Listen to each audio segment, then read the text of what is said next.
আসসালামু আলাইকুম। সে অবস্থা কেমন আছেন সবাই? তো আমরা তো আশা করি সবাই ভালো আছেন। তো জামাত ইসলামের আমিরের কিছু বক্তব্য আমরা শুনবো এখন। আমরা দেখি কেমন লাগে তার বক্তব্য। জামাত ইসলাম দেশ চালালে কেমন চলবে, তো আমরা তার বক্তব্য দেখবো এবং শুনবো। ওনারা বলছে না যে আমি দেখতে আসছি, তো এত দূর থেকে দেখলে কি মায়া লাগবে? না, এত দূর থেকে দেখলে মায়া লাগবে না, এই জন্য কাছে চলে আসছি। কেমন আছেন আপনারা সবাই? ভালো আছেন সকলে? আপনারা মায়েরা কেমন আছেন সবাই? আলহামদুলিল্লাহ, আলহামদুলিল্লাহ, আলহামদুলিল্লাহ, আমরাও ভালো আছি। আল্লাহ আমাদেরকে ভালো রেখেছে। তো এটা একটা গড়া পেটার এলাকা, তাই না? কালকে স্বপ্ন ছিল যে এখানে বসবাস করব, আজকে এখান থেকে আমি উচ্ছেদ। যে জায়গাটায় দাঁড়াইলাম আমি খেয়াল করলাম যে এই কুটিগুলো সাক্ষী দিচ্ছে যে এখানে একটা ঘর ছিল অথবা ঘর তোলার কেউ চেষ্টা করেছিল। এখন আর সেই স্বপ্ন দেখে না উনি। ঘাটে যখন উঠবো নৌকা দিয়ে জিজ্ঞেস করলাম যে এই বাঁশগুলার গুঁড়া কাটা কেন? ওনারা বললো যে এটা ভেঙে পড়ছে, এই জন্যে কেটে নিয়ে যাবে, না হইলে তো নদী নিয়ে যাবে সবগুলো বাঁশ। তো এই কষ্টের মধ্যে আপনারা আছেন। আপনাদের কষ্ট দূর করার কোনো শক্তি আমাদের নাই, কিন্তু আপনাদের এই বিপদে এসে আপনাদের সামনে হাজির দিয়ে সালাম দেওয়ার দায়িত্ব আমাদের আছে। আমরা সেই সালামটাই দিতে এসেছি। আপনারা সবাই আছেন ভালো? আলহামদুলিল্লাহ। এত কষ্ট বুকে নিয়ে যে আলহামদুলিল্লাহ বললেন, আল্লাহ শুকরিয়া আদায় করলেন। আমি মাবুদের দরবারে দোয়া করি আল্লাহ আপনাদের সকলের উপরে সন্তুষ্ট হয়ে যাক। আল্লাহ পাক আপনাদের উপরে তার রহমত নাজিল করুক। আল্লাহ পাক আপনাদেরকে তাইয়িব হায়াত সকলকে দান করুক। আমরা আসলে আপনাদেরকে, আমার ভাই বলেছেন যে আমরা ত্রাণ দিতে আসি নাই, আমরা মূলত দেখতেই এসেছি। বলবেন যে এই ছোটো ছোটো ব্যাগ এগুলাকে নিয়ে যাবেন আপনারা? না না, নিয়ে যাব না। এগুলা আপনাদের ভাই হিসাবে যেহেতু আসছি, আপনাদের কাছে ভাই হিসাবে আমরা রেখে যাব। এই সামান্য জিনিস দিয়ে আপনাদের সমস্যার সমাধান হবে না। সমস্যার একমাত্র আল্লাহ তাআলা সমাধান করতে পারবেন, সরকারও পারবে না। সরকারের এই শক্তি নাই, কোনো দলেরও নাই, কোনো ব্যক্তিরও নাই, তাই না? পারবেন যিনি আমাদেরকে সৃষ্টি করেছেন, যার হাতে আমাদের জীবন মরণ এবং রিজক, যার হাতে আমাদের ইজ্জত, তিনি কেবল পারবেন আমাদের মাথার উপর থেকে সকল বিপদ সরায় নিতে। সেই আল্লাহর দরবারেই আমরা ধর্ণা দিব সকলে মিলে। জামাতে ইসলামী আপনাদেরই দল। এইটা বেলুচিস্তান থেকে এখানে আসে নাই, রাশিয়া থেকেও আসে নাই, ইন্ডিয়া থেকেও আসে নাই। এ আপনাদেরই ভাই বাতিজা, তারাই তো জামাতে ইসলামী। অতএব আপনারাই জামাতে ইসলামী, তাই না? এই দলটা কি করে মানুষের জন্য? এই দলটা দুইটা কাজের উদ্দেশ্য নিয়ে মানুষের জন্য কাজ করে।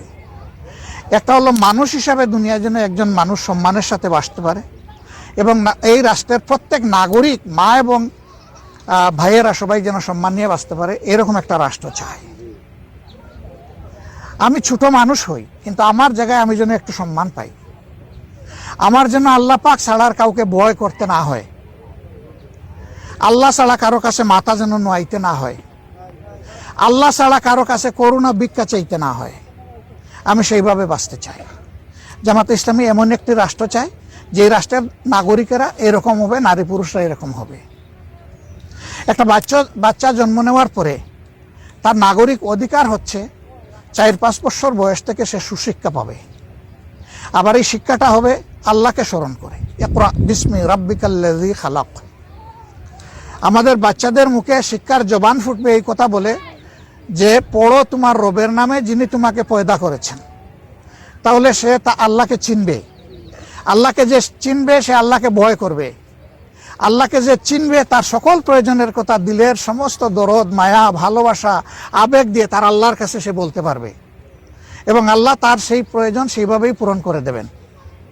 তাহলে আমাদের একটা উদ্দেশ্য হচ্ছে আমাদের দেশটাকে, এই জাতিটাকে সুন্দর করা, মানুষ যাতে ইজ্জত এবং সম্মান নিয়ে বসবাস করতে পারে। এই বাচ্চাটা যখন লেখাপড়া করে শেষ করে যুবক হবে, তখন ঘুষ দিয়ে তাকে চাকরি নিতে হবে না। আল্লাহ তাকে যে মেধার নিয়ামত দান করেছেন, শারীরিক যে যোগ্যতা দিয়েছেন, এইটার বলে যে যে কাজের উপযুক্ত ওই কাজটা তার কাছে চলে আসবে, রাষ্ট্র বাধ্য তার কাছে সেই কাজ পৌঁছে দিতে।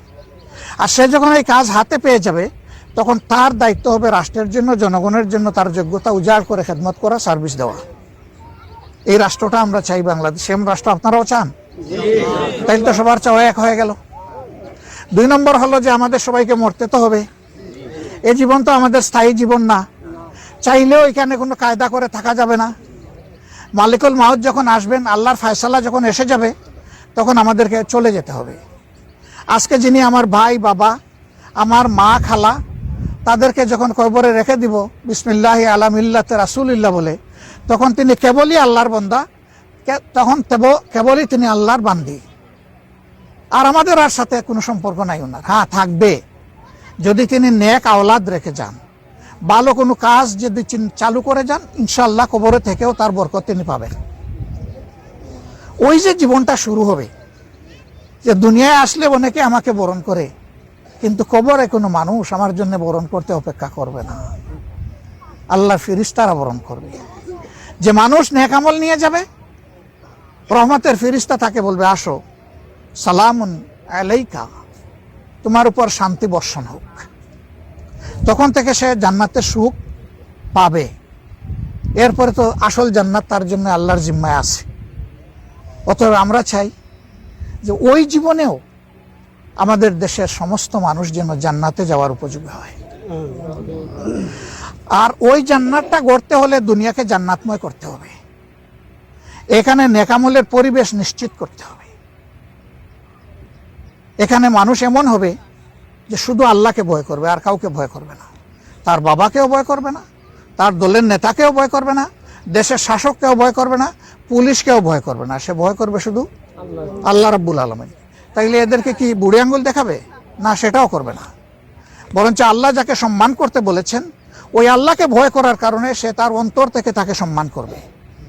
যাকে ভালোবাসতে বলেছেন, আল্লাহ পাককে ভয় করার কারণেই সে তাকে মন উজাড় করে ভালোবাসবে। এটা আল্লাহর শিক্ষা। তাহলে একটা সুন্দর সমাজ হয়ে যাবে না? এখন দেখেন না, ছেলে একজন ব্যারিস্টার, আরেকজন মনে করেন ইঞ্জিনিয়ার, আরেকজন ডাক্তার, আরেকজন বড় ব্যবসায়ী, আর মাকে বাবাকে পাঠিয়ে দেয় বৃদ্ধাশ্রমে। কি হৃদয়টা ভেঙে যায় এটা চিন্তা করবে। এটা পশু, অমানুষ, শিক্ষা নিয়েছে কিন্তু মানুষ হয়নি। যে মা তাকে 10 মাস 10 দিন পেটে নিল, 2 বছর বুকের দুধ খাওয়ালো, নিজের বুকটাকে সন্তানের বিছানা বানিয়ে দিল, এখানেই পেশাব করলো, পায়খানা করলো, বমি করলো, মা কোনোদিন ছুঁড়ে মারলো না, বরঞ্চ ওইগুলা করার পরে একটা চুমু দিয়ে দেয় আস্তে করে গালে। ওই মাটাকে বৃদ্ধাশ্রমে রাখে। ও কি পশু না মানুষ? এই জন্যে মানুষের সমাজে মানুষের শিক্ষা যখন দেওয়া হবে কোরআনের শিক্ষার আলোকে, তখন কোনো সন্তান এটা করার সাহস করবে না। আমরা দুনিয়া এবং আখিরাত দুইটাকে একাকার করে ফেলতে চাই, একই ধরনের দেখতে চাই, তাইলেই জান্নাতটা পাওয়া যাবে। আজকে আমরা এসেছি কেবলই আপনাদেরকে দেখতে। আমার খুব লজ্জা লাগতেছিল, এই যে আপনাদেরকে সকাল থেকে এখানে এনে বসায় রাখা হয়েছে, এটা হওয়ার কথা ছিল না। আমাদের দায়িত্ব ছিল যেটুকু সামর্থ্য নিয়ে এসেছি আপনাদের প্রতি সম্মান রেখে ঘরে ঘরে এটা নিয়ে পৌঁছায় দেওয়া।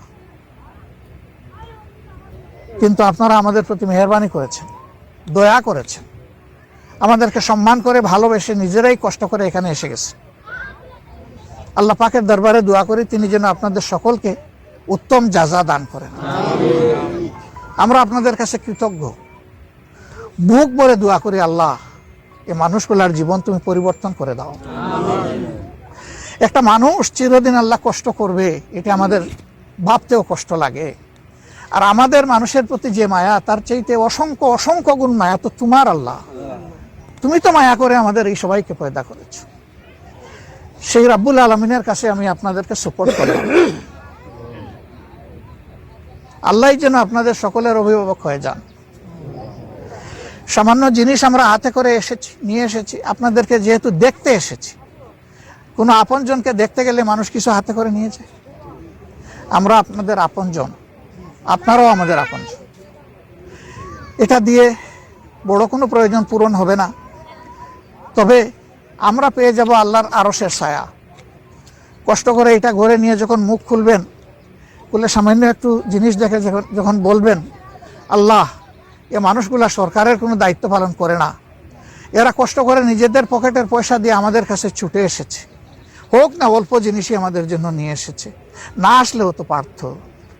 এই যে আল্লাহ আসলো, তুমি তাদের ভালো করো, এতটুকু যদি আপনাদের কাছ থেকে দোয়া পেয়ে যাই, আমাদের জীবন সার্থক হয়ে যাবে আলহামদুলিল্লাহ। জামাতে ইসলামী এরকম একটা সার্থক কল্যাণ রাষ্ট্র করতে চায় কোরআনের ভিত্তিতে। আসুন সবাই মিলে একসাথে আমরা লড়াই করি সেই রাষ্ট্রের জন্য। অনেক লড়াই তো অনেকের জন্য করেছি, অমুক দলের জন্য করেছি, অমুক নেতার জন্য করেছি, এখন আসুন আল্লাহর জন্য করি। আল্লাহর জন্য আমরা সবাই দাঁড়ায় যাই। আপনারা সবাই আল্লাহর জন্য কাজ করতে রাজি আছেন? 100 বার সালাম আপনাদেরকে, আপনাদের উপর শান্তি বর্ষণ হোক। আল্লাহ আপনাদের উপর রহমত নাজিল করুন, সকলকে তাইয়্যিব হায়াত দান করুন। আল্লাহ আপনাদের রিজেকে বারাকা দান করুন। মাবুদ আপনাদের সকল কষ্ট দূর করে দিন। আমাদের জন্য দোয়া করবেন, বুক ভরে দোয়া করবেন। আসসালামু আলাইকুম ওয়া রাহমাতুল্লাহি ওয়া বারাকাতুহু।